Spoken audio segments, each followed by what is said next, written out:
বিসমিল্লাহির রহমানির রহিম। বিশ্ব আধ্যাত্মিক জ্ঞান সঞ্চার দরবার শরীফের প্রতিষ্ঠাতা আমার মুর্শিদ কেবলা গাউসুল আজম শামীম আলী চিশতির দরবার হইতে আমি শাহ আলম আপনাদের সকলকে জানাই আন্তরিক শুভেচ্ছা ও অভিনন্দন। আমার মুর্শিদ কেবলা গাউসুল আজম শামীম আলী চিশতির একটি গ্রন্থ হইতে কিছু আলোচনা নিয়ে আবারও আপনাদের সামনে হাজির হইলাম। আশা করি সকলেই ভালো আছেন এবং সকলেই মনোযোগ সহকারে শুরু থেকে শেষ পর্যন্ত আমার এই আলোচনাটি শুনবেন। আমার মুর্শিদ কেবলা গাউসুল আজম শামীম আলী চিশতি যে গ্রন্থটি লিখেছেন সেই গ্রন্থটির নাম হইলেন শরীয়তের পেট থেকে হাকিকত ও মারফাতকে উদ্ধার। এই গ্রন্থ হইতে যে আলোচনাটি আপনাদের সামনে করিব সেই আলোচনাটি হইলেন আল কুরআন। আল কুরআন নিয়ে কিছু তত্ত্ব আলোচনা করিব। আল কুরআন শব্দের অর্থ কি? আলুর গ্রন্থ অথবা আলুর বই। কুরআন কত প্রকার? কোন কুরআনের কথাই আল্লাহ বলেছেন আমার কুরআন কি কেউ পুরাতে পারবে না, কেউ নকল করিতে পারবে না, আবার পানিতেও ভিজবে না। তাহলে আল্লাহ তো কখনো মিথ্যা বলেন না। তবে দেখা যায় কুরআন পানিতে ভিজে আগুনে পুড়ে ওয়াহাবিরা নকল করে। তাহলে কি আল্লাহ তাআলা মিথ্যা বলল? না, আল্লাহ তাআলা কখনো মিথ্যা বলেন না। সত্যি যদি বলিয়া থাকেন আল্লাহ, তাহলে কুরআন পুরিল কেন, পানিতে ভিজলো কেন, নকল করছে কেন? তাহলে কুরআনের প্রকার আছে। আমরা কুরআন চিনি না। কুরআনের 3টি পার্ট আছে। কোন পার্টের নাম কি? 3টির মধ্যে কোনটি আসল আর কোনটি নকল? আমি যদি সূর্যের আলোতে ধারাই আমার মতো একটি ছায়া দেখা যায়, ছায়াটি আমার মতোই। আমি নড়াচড়া করিলে ছায়াটিও নড়াচড়া করে থাকে। আমি থামলে ছায়াটিও থেমে যায়। তাহলে আমার নকল আরো একটি আছে। আর তাহলে আমি নড়াচড়া করি।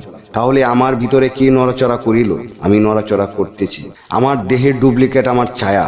আমার দেহটি হয় কার ছায়া? যাহা দেহের ভিতরে নড়াচড়া করিল, দেহটা নড়াচড়া করিয়া উঠি, তাহলে আমি হই তাহার ছায়া, যাহাকে রুহে ইনসানি বলা হইয়া থাকে। তাহলে ছায়াটি একটি বস্তু, দেহটিও একটি বস্তু। দেহকে চালাই রুহে ইনসানি একটি বস্তু। এই 3টি বস্তুর ভিতরে কোনটি চিরস্থায়ী, কোনটির মরণ নেই? দেহটি যেমন মরিয়া গেলে ছায়াটিও থাকে না, কিন্তু রুহে ইনসানির মরণ নেই, ধ্বংস নেই। রুহে ইনসানি হয় অরিজিনাল। তাহলে কাগজ কুরআন একটি বস্তু, দেহ কুরআন একটি বস্তু, রুহে ইনসানি কুরআন একটি বস্তু। আল্লাহ তাআলা বলিয়াছেন আমার কুরআনে আগুনে পুড়ে না, পানিতে ভিজে না, কেউ নকল করিতে পারে না, অপবিত্র লোকেরা ছুঁইতে পারে না। যদিও কোনো ব্যক্তি বলিয়া থাকে এই সব কথা ঠিক না, তাহলে আমি বলবো আল্লাহ তাআলা কুরআনে বলিয়াছেন জন্ম হইতে মৃত্যু পর্যন্ত এবং সংসারের টুকিটাকি হইতে শুরু করিয়া সমস্ত কিছুর ফয়সালা কুরআনে দেওয়া আছে। তাহলে বলুন, কালকে আমি ব্যাংক থেকে টাকা তুলতে যাব 10 লক্ষ টাকা। তাহা তুলিয়া আনার সময় সন্ত্রাসীরা আক্রমণ করিয়া নিয়ে যাবে। আমি তাহা যদি জানতাম, আমি কি টাকা তুলতে যাইতাম?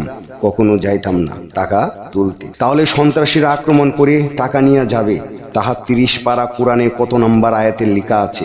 বহু ওলি আউলিয়ারা বলিয়া গিয়াছেন যে আমি অমুক মাসের তারিখে পৃথিবী ত্যাগ করিব। এই কথাটির কুরআনে অথবা 30 পারার কোন আয়াতে লেখা আছে?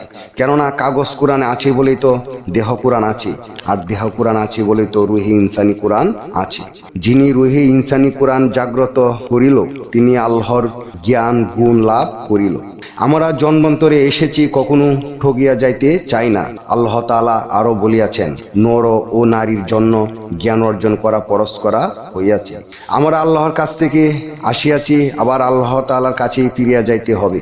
যেতাই ফিরিয়া যাওয়ার জন্য যে জ্ঞানের প্রয়োজন সেই জ্ঞান অর্জন করিতে হবে।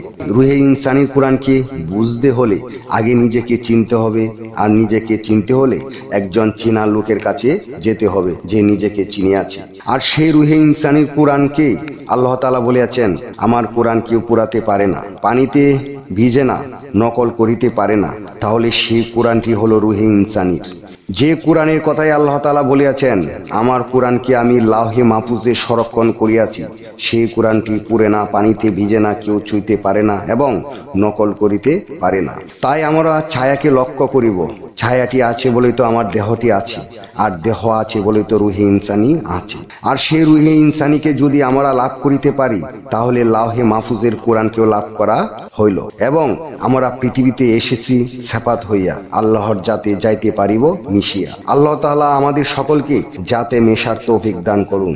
আমার মুর্শিদ কেবলা গাউসুল আজম শামীম আলী চিশতির গ্রন্থের যে আলোচনাটি আপনাদের সামনে করেছি, আপনাদের কাছে কতটুকু ভালো লেগেছে। যদি ভালো লেগে থাকে তাহলে আমাদের এই চ্যানেলটি সাবস্ক্রাইব করে দিন।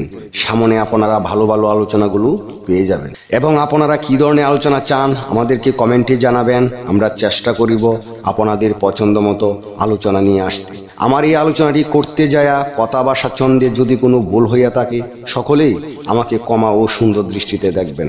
সকলে আমার জন্য দোয়া করিবেন, আমি যেন আমার মুর্শিদ কেবলা গাউসুল আজম শামীম আলী চিশতির গ্রন্থের সকল আলোচনাগুলো আপনাদের সামনে নিয়ে আসতে পারি এবং শোনাইতে পারি।